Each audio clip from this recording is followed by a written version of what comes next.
Songket itu tuh sebenarnya representatif dari cara seorang pria menghargai wanita.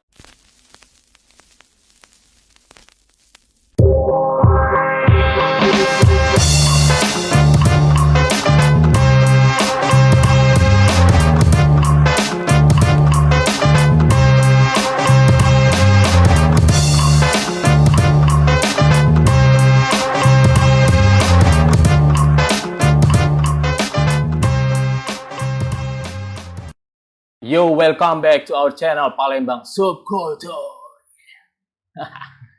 Sore hari ini kita berada di sebuah galeri ya. Iya, galeri. Galeri Zainal Songket Palembang. Tapi Zainal Songket ya, karena kita berada di Palembang, jadi tambahin aja. Nah, ini suatu kebanggaan bisa diterima, bisa ngontenin di tempat Bapak ya. Iya, betul. Bapak. Jadi sebelah kanan kita ini mewakilin dari Pak Zainal, ya. Pak Zainal, dan bisa dikenalin siapa? Ya, nama saya Pak Imron. Pak Imron. Saya sendiri pengelola dari Zainal Songket Palembang, yang merupakan anak pertama dari Pak Zainal. Oh, anak pertama ya? Iya, anak dari pertama. berapa nih? Dari 5 saudara. Oh, 5 saudara Iya. ya? Oke. Gimana kabarnya nih? Sehat, alhamdulillah. Saya kira belum keluarga nih. Oh, sudah. Sudah ya? Sudah. Berapa nak ya? Anak 2. Oh, 2, syukur ya. Iya. Nah, ini kalau Zainal Songket ini berada di Jalan Ki Gede Eng Surau ya? Iya, betul. Kalau nomornya berapa? Nggak apa. Nomornya ini di 173. 173. Iya. Jadi kalau orang Palembang pasti tahu lah ya. Kalau daerah sini sebutan umumnya Tangga Buntung ya? Iya. Tangga Buntung. Dan juga dari depan itu ada gapura kawasan Industri Zainal Songket. Industri Songket. Nah, jadi kita akan bahas tentang perjalanan tentang Zainal Songket lah, mungkin ya udah legend lah di Palembang ya. Salah satu tokoh masuk tokoh budaya Palembang yang budaya untuk kain khas Palembang ya. Iya. Songket.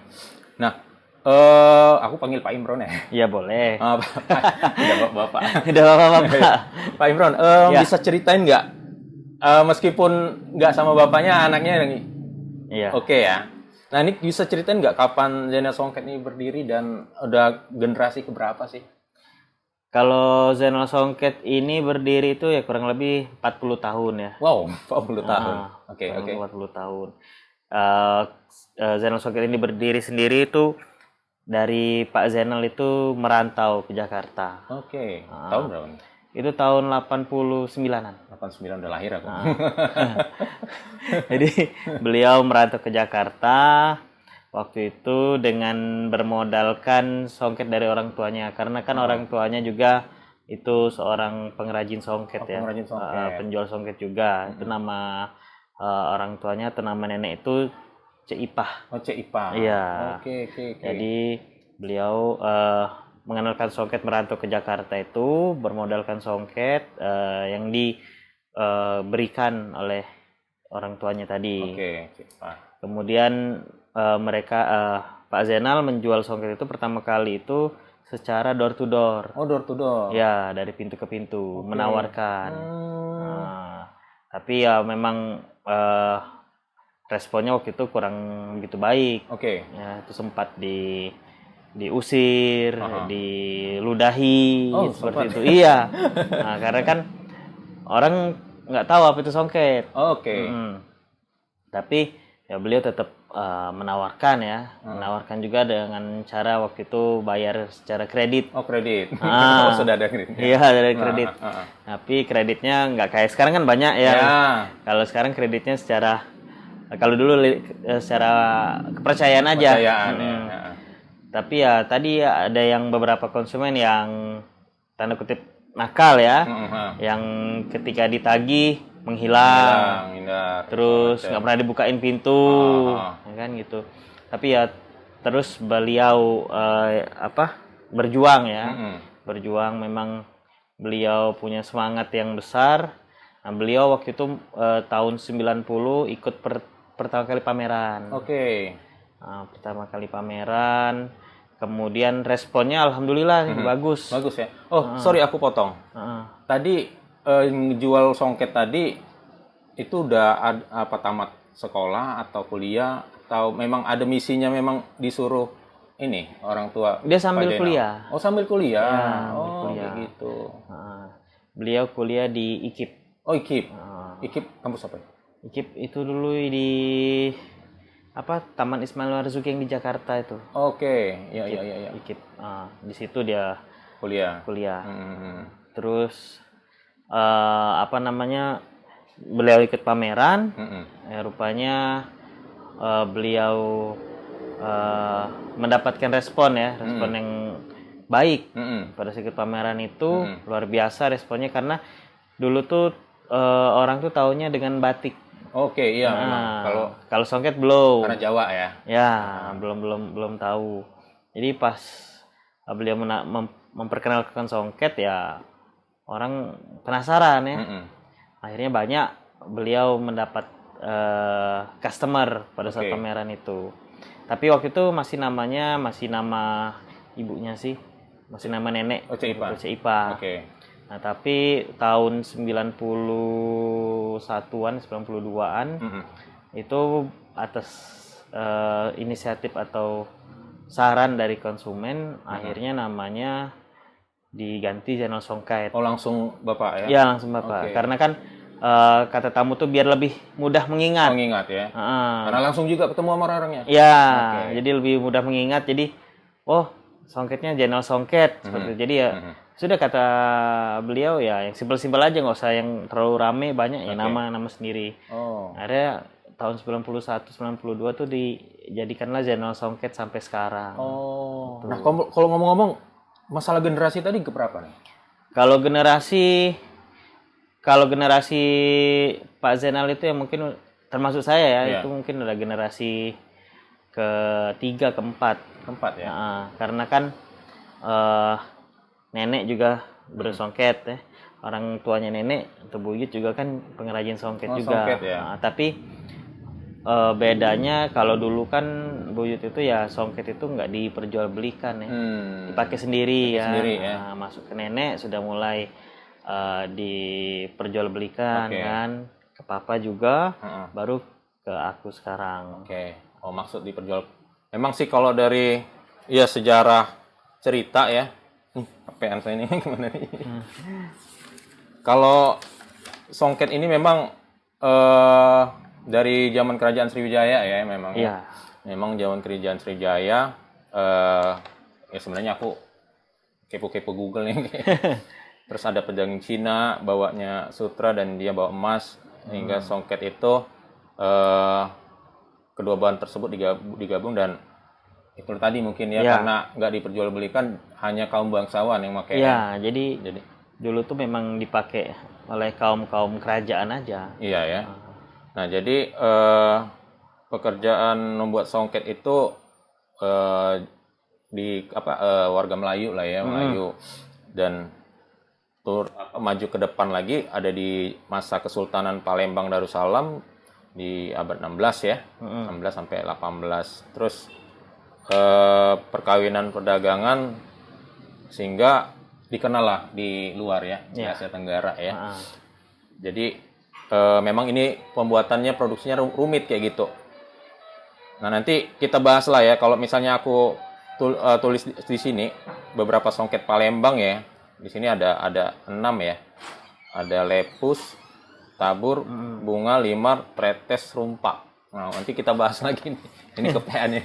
Emang ada ya berapa itu ya? Iya, ada itu. Nah, tadi Pak Zainal sendiri itu di IKIP ya?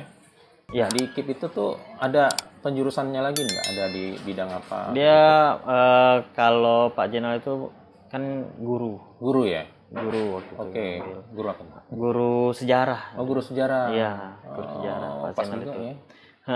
Konek juga ya? Iya. Konek juga ya. Sejarah. Tapi kalau untuk songket, kalau papa itu beliau itu udah otodidak. Emang dari kecil karena kan papa itu ikut belajar songket itu belajar dari nenek. Jadi lama lama tinggal dengan nenek. Oke. Oh, jadi buatlah benar. Iya.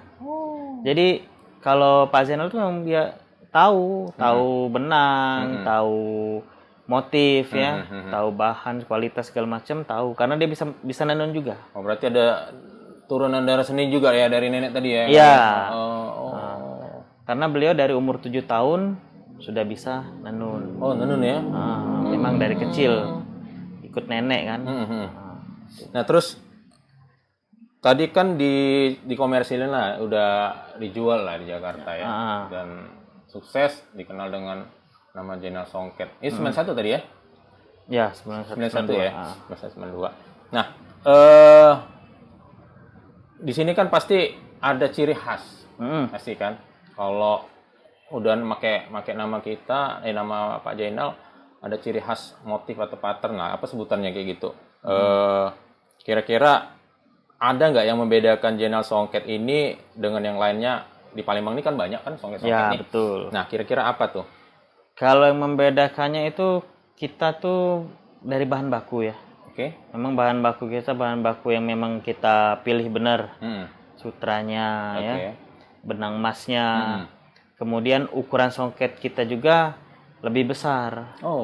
Lebih lebar, terus lebih panjang ukuran songketnya. Jadi untuk yang customer yang tinggi-tinggi tuh bisa dia pakai. Terus juga di songket kita tuh ada logonya. Logo nama. Oh, ada nama ya? Ada ya? Ada. Oh, nanti tunjukin. Nanti ada slide gambarnya.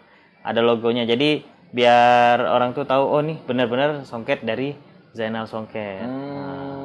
Tujuannya sebenarnya Papa buat tujuan itu dinamakan itu ya untuk legacy ya. Iya, betul. Nanti jadi kalau beliau ngomong kalau dia nanti sudah nggak ada lagi, karyanya tetap ada. Peninggalan karyanya tetap ada. Gitu. Jadi Papa tuh memang dia nggak mau disebut penjual, dia maunya disebut pengrajin. Karena memang dia yang namanya bisa nenun ya. Memang dia ahli nian, expertnya dalam hal songket. Ya. Itu benangnya benang emas beneran? Kalau dulu iya. Oh, dulu ya. Dulu iya. Kalau sekarang enggak. Enggak ya.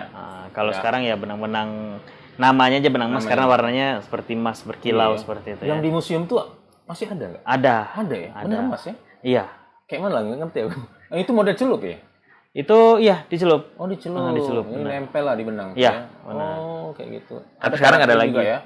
Kalau sekarang ya macam-macam. Jadi dulu kan songket itu yang tadi Mas katakan tadi ada perpaduan unsur budaya Cina tadi ya. Sutra sama gold tadi ya. Nah, memang itu. Jadi songket itu kan dasarnya itu awalnya itu memang warnanya merah marun, merah sama gold. Itu kan ada artinya. Oh, apa tuh? Jadi merah gold itu, merah itu artinya keberanian. Ya, keberanian, kegagahan dari yang pemakai. Sedangkan gold itu, emas itu lambang dari kemakmuran. Kayak gitu. Yang kesejahteraan yang memakai. Jadi kebanyakan songket itu memang warnanya merah gold. Nah, tapi karena perkembangan zaman, akhirnya dibuat warna-warna yang lain. Yang tadinya benang emas juga dibuat ada benang silver, ya, ada benang tembaga, ada rose gold, sesuai dengan ya perkembangan zaman lah. Kalau kita cuman merah gold aja nanti kan orang monoton, bosen. Nah, itu. Nah, kulihat rata-rata sih kain ya yang diproduksi. Ada nggak bentukan lain songket ini? Banyak. Apa tuh? Kita biasanya ada yang kita jadiin tas. Tas ya? Tas, kemudian kipas tangan itu. Itu ada juga. Kemudian frame untuk dibingkai. Ada juga. Oh, itu kain juga ya? Ini songket ya? Songket. Itu ditenun juga. Walaupun dari kipas yang mungkin kecil ya, cuman ukurannya, tapi ditenun itu dibuatnya. Kayak gitu ya. Jadi walaupun kecil ya tetap ditenun. Gitu. Pokoknya yang estetika lah ya. Iya. Ada juga ya. Biar nggak kaku-kaku lah kain-kain kayak gitu kan. Iya, benar. Nah, ini Pak Imron. Kalau aku pernah mampir di Pegadaian ya. Ini bukan ini saya mau promosi. karena Pegadaian itu ada kuliatin gadai Songket. Iya. Wih, berarti ini bernilainya tinggi. Benar. Nilainya tinggi nih kira-kira. Nah, yang khusus di Zainal Songket tadi, baik berupa kain, songket tadi dan produk lainnya, berapa sih ininya? Range harganya macam-macam kalau kita. Macam-macam. Kita ada yang dari 2,5 juta ada. Oke, itu yang minimal itu. Ya, minimal. Ya kan karena kan songket itu bahan bakunya juga tinggi harganya kan. Terus juga proses pembuatannya pun juga rumit. Iya ya. Lama. Masuk golongan bisa disebut manual nggak sih? Iya, itu manual. Songket itu manual. Jadi songket itu bukan dari segi dinilai, itu bukan dari kata orang kan, oh mahal banget songket di Zainal Songket. Ya, kita mahal tapi kita punya kualitas. Kita mahal ya, kita punya barang yang memang orang lain nggak punya. Gitu kan. Kita tetap menjaga kualitas itu. Tadi yang kayak produk apa berupa frame atau yang lain tadi, tas tadi berapa sih ya? Macam-macam itu. Ada yang mulai dari 500.000. Oke. Mungkin agak kecil ya harganya. Agak kecil karena kan kalau dia ukuran songket untuk dipakai itu ya, kalau dia standar ya, standar itu kan sekitar lebarnya itu sekitar 85 sampai panjangnya itu sekitar 175. Itu kan kalau di frame kan terlalu besar. Kalau di frame dia ada ukurannya sendiri. Tapi ya tetap ditenun. Ditenun ya. Walaupun dia ukurannya misalkan 40 kali 40 tetap ditenun. Cara pembuatannya. Nah, kalau misalkan ya customernya kan udah banyak nih. Tahu-taunya mungkin karena tadi ada yang badannya besar atau tinggi kayak gitu. Nah, terus mungkin seleranya beda-beda kan? Ya. Nah, itu bisa nggak di custom kayak gitu? Bisa. Oh, bisa ya? Bisa. Jadi sesuai, dia juga mau misalnya mau buat motif yang aneh-aneh ya, atau mau misalkan kita pernah buat motif ondel-ondel. Nah, itu orang Betawi? Orang Betawi. Pernah kita buat itu. Terus motif nama perusahaan kita juga pernah buat. Pernah. Nama orang misalnya inisial kayak gitu ada juga ya? Ada juga. Keren. Itu. Jadi bisa di custom, tapi ya balik lagi kalau yang namanya di custom atau dibuat ulang ya harus sabar. Gitu. Karena kan kita buatnya secara manual. Benar. Jadi nggak bisa kalau misalkan kita buat songket awal Desember ini, minta selesai akhir Desember itu nggak bisa. Nggak bisa. Berapa lama sih? Itu paling nggak 3 bulan. Oh, 3 bulan. Iya, 3 bulan loh. Ngopi udah berapa gelas nih? Beda buat ini nempa celana kan, gitu kan. Jadi ini manual. Prosesnya detail ya. Detail, betul. Detail. Angkanya mahal nih. Prosesnya. Hasil karyanya yang dinilai. Benar. Sama lah kalau kita lihat orang melukis kan, kadang-kadang lukisan yang kita gambarnya nggak abstrak itu malah lebih mahal. Iya, benar. Gitu kan? Itu. Jadi sama kayak songket. Menilai pikirannya nih. Iya, idenya. Dia nih gambar nih karena apa nih? Iya, gitu kan. Gitu. Kita tebak ini nggak tahu beda. Idenya. Nah, jadi Zainal Songket ini punya museum juga ya? Ya pas ada di satu rumah ini. Dan kemarin bilang ya, Pak Imran bilang bahwa Zainal Songket ini ada bedanya juga bahwa kita rumah limas ya? Ya, ini rumah limas, masih rumah limas. Jadi ada di bawah ya, sama di atas. Kemarin aku juga mampir di museum itu, kuliatin, oh rumah limas kayak gini, Balai Putra Dewa ya. Iya benar. Nah, ini dibuat museum ini apa sih tujuannya, Pak Imran? Jadi ini Papa tuh orangnya inisiatif banget ya. Jadi ini inisiatif pribadi dia sebenarnya. Jadi kan Pak Zainal itu, Papa itu punya songket turunan banyak nih, dari neneknya, dari neneknya nenek. Itu dalam peti. Jadi kata Papa, kalau songket nih dalam peti aja buruk lama-lama, nggak dikeluari, nggak diapakan. Jadi kita buat pajang be katanya. Kita buat museum pribadi. Karena kan di Palembang ini ya kalau mau lihat museum songket tuh belum ada waktu itu. Jadi akhirnya kita buat museum sendiri. Di Papa tuh kain-kain lama yang memang disimpan Papa tuh dikeluarkan loh. Kalau kuliah juga udah tahun-tahun lama tuh ya. Paling lama tahun berapa sih? Ada yang sudah hampir 300 tahun ada. 300 tahun ya? Ada. Aku nggak tahu, nggak kuliahin tadi pas aku syuting. Ada yang 300 tahun. Ada yang sampai sobek ya? Ya, jadi songket itulah hebatnya songket itu, walaupun dia sudah ratusan tahun ya. Yang tadi di leteng sobek itu dasarnya itu. Oh, dasar. Tapi benang emasnya tuh enggak. Oh iya. Iya, benang emasnya tuh enggak rusak. Jadi bisa dicabut lagi, bisa ditenun lagi itu tuh. Dengan bahan dasar yang baru. Tapi dengan benang emas yang lama tadi. Kalau sistem detailnya itu berarti kain ditimpain benang kayak gitu ya? Iya. Oh. Gitu. Jadi dia masuk kain dasar. Iya. Terus benang emasnya. Benang emasnya. Nah, itu lagi pakannya lagi. Pantesan agak berat itu. Itu ya. Tapi sekarang memang dulu songket berat ya. Kata orang kan berat, tajam, tapi sekarang enggak. Sudah ringan. Kita udah ngobrol tadi kan belum nyentuh ke songketnya nih. Nah, songket-songket yang ada di Zainal Songket ini ada berapa jenis sih ininya? Kalau jenisnya banyak, ada lepus, ada apa namanya? Limar. Ada cempuk, kemudian ada bunga Cina. Ada apa namanya? Tretes ya, ada juga. Oke gitu. Tapi itu jenis ya. Iya. Jenis itu beda dengan motif. Oh, motif. Jadi motif itu ada lagi. Oh. Motif itu ada 32 motif. Oh, 32 ya. Ya. Itu salah satunya ada motif naga besaung. Motif bintang berantai. Motif mawar bintang. Kemudian motif sisik nago. Kemudian nampan perak. Motif kenango terus motif limar cantik manis. Itu ada banyak, ada 32 motif. 32 lah ya. Ada juga yang motif yang dulu tuh dipakai untuk mengetahui status sosial seseorang. Oh, seseorang ya. Kayak mana tuh ini? Itu namanya ada motif janda brias. Janda brias. Nah, jadi zaman dulu tuh motif janda brias itu motif yang tengahnya kosong. Oh. Jadi cuma di pinggirnya aja, di tengahnya itu kosong, nggak ada motif.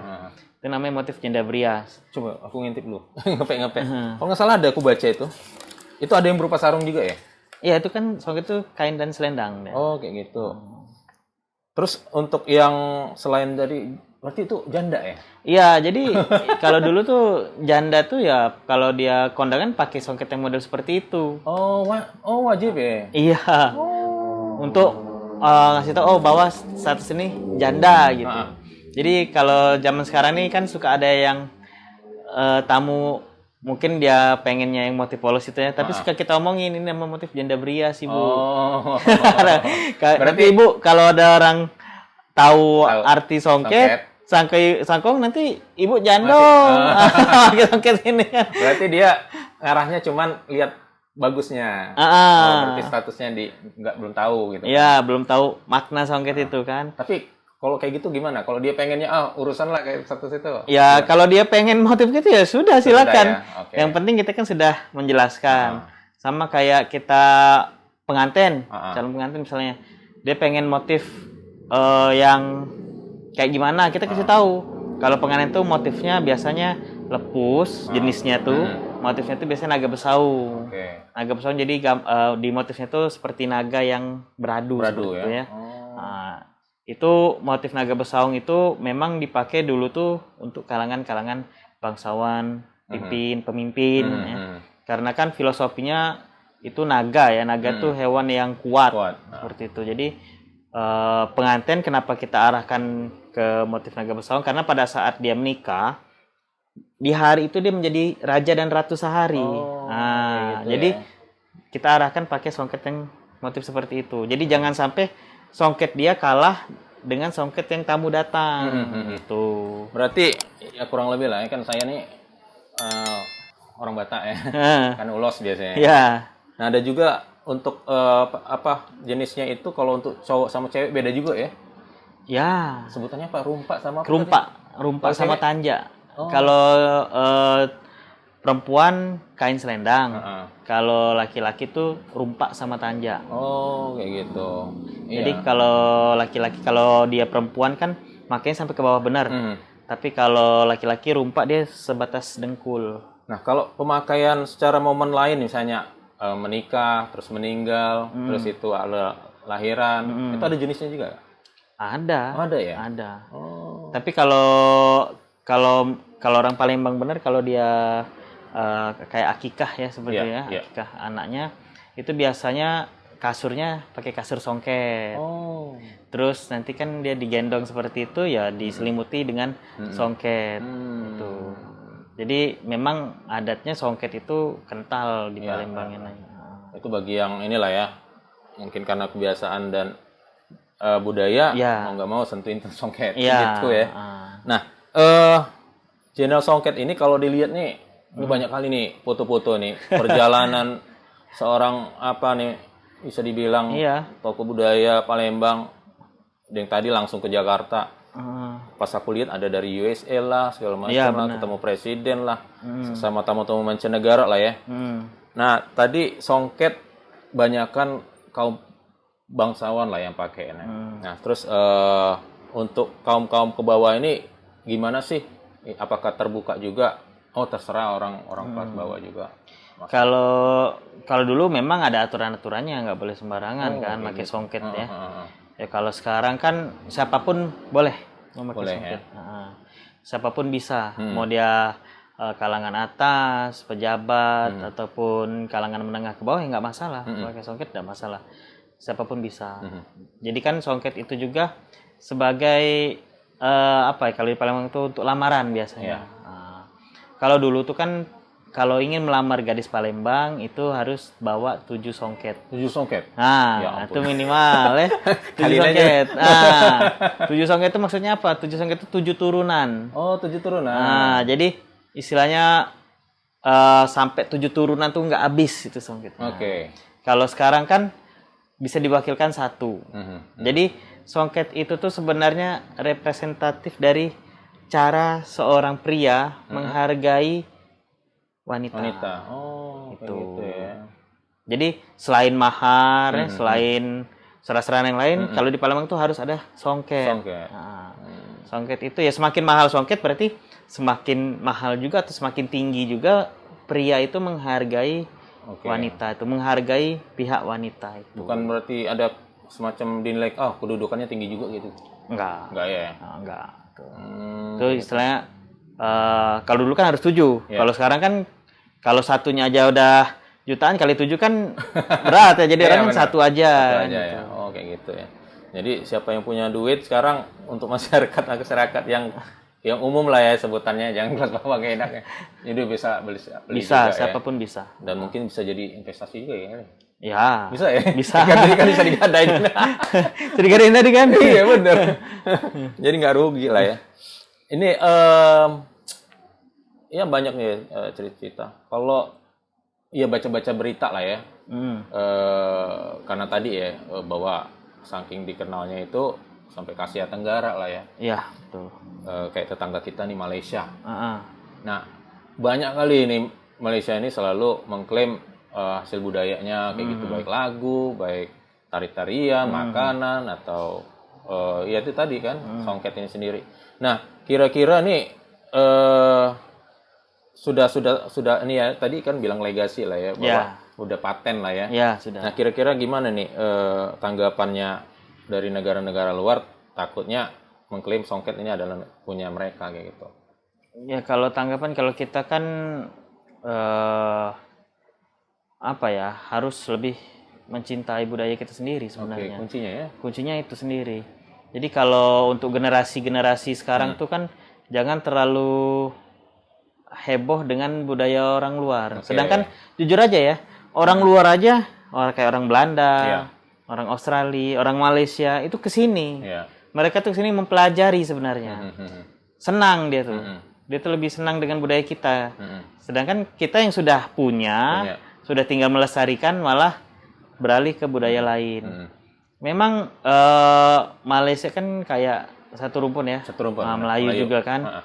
Itu. Jadi kan mungkin itu tadi tahun berapa yang waktu itu pernah songket diklaim itu kan. Nah, itu kan Papa juga pernah diwawancara waktu itu ya, kata Papa ya nggak mungkin saya sendiri yang jaganya kan, nggak mungkin.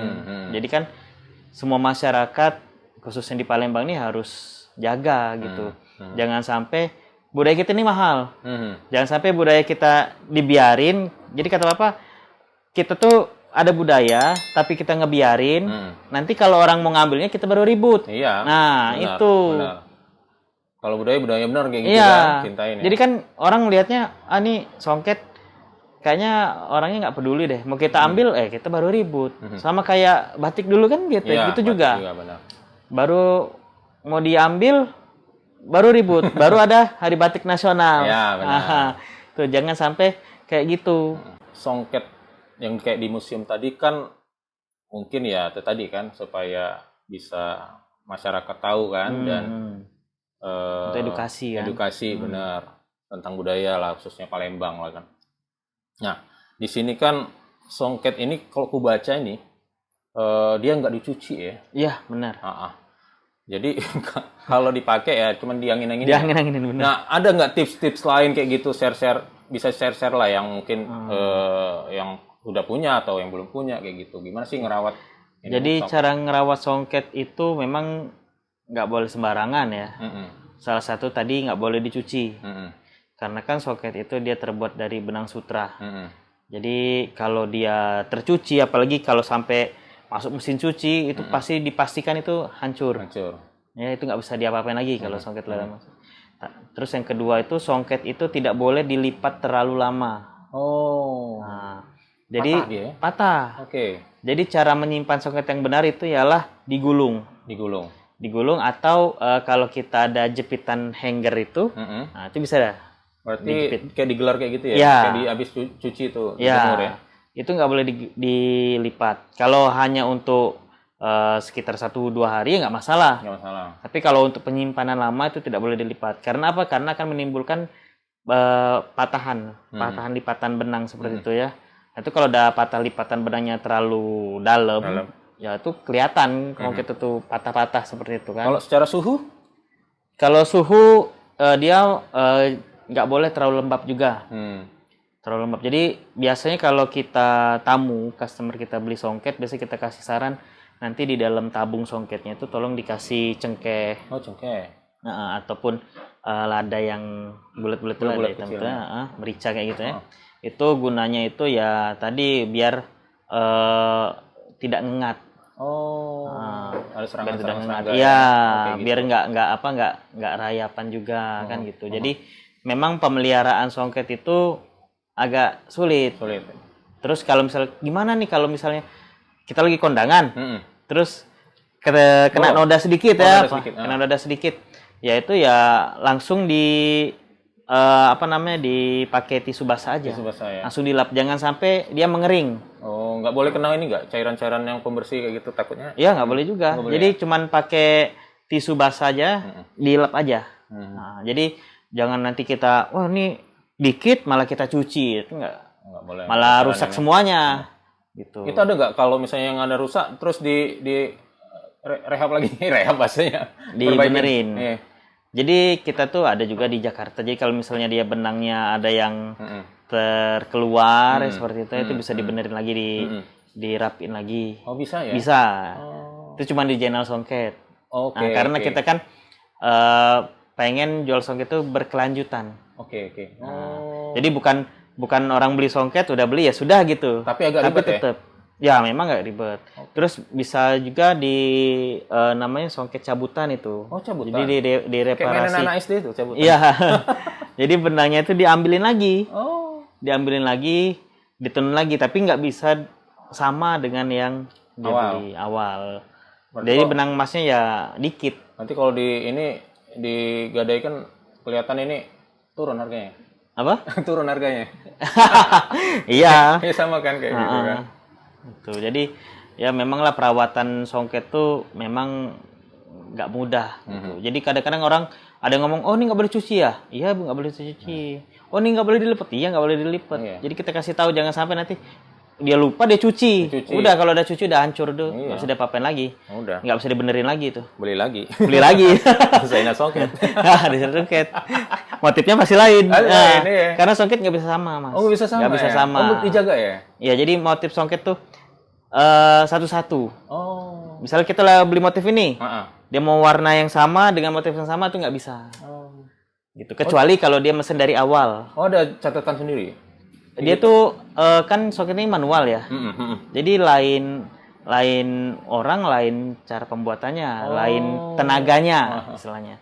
Terus lain hari cerah apa enggaknya pada saat jemur benang, lain juga hasilnya. Jadi ya itu tadi tetap kita sarankan kepada pemilik itu ya jangan dicuci, jangan dilipat. Kan karena kalau memang dia udah rusak apalagi dia udah cuci ya nggak bisa lagi dipakai. Oke. Udah banyak panjang lebar lah ya kita cerita tentang apa ya Zainal Songket, perjalanan tentang hidup seorang tokoh budaya lah, melestarikan, dan Pak Imron sebagai anaknya yang melestarikan juga ya. Iya. Turun temurun lah ya. Harus. Jadi, wajib itu. Kita harus mencintai lah ya. Iya. Produk, khususnya kita tinggal di Palembang. Jadi songket adalah salah satu budaya, yaitu berupa kain, ciri khas, kain khas Palembang. Thank you sudah menyediakan waktu dan tempatnya, sama-sama. Nanti salam buat Bapak. Ya, nanti aku sampaikan nama Papa. Jadi buat kalian para penikmat channel YouTube PSK, jangan lupa subscribe, comment, like, and share. Saksikan konten kita berikutnya. Terima kasih Pak Imron. Terima kasih. Zainal Songket. Yo.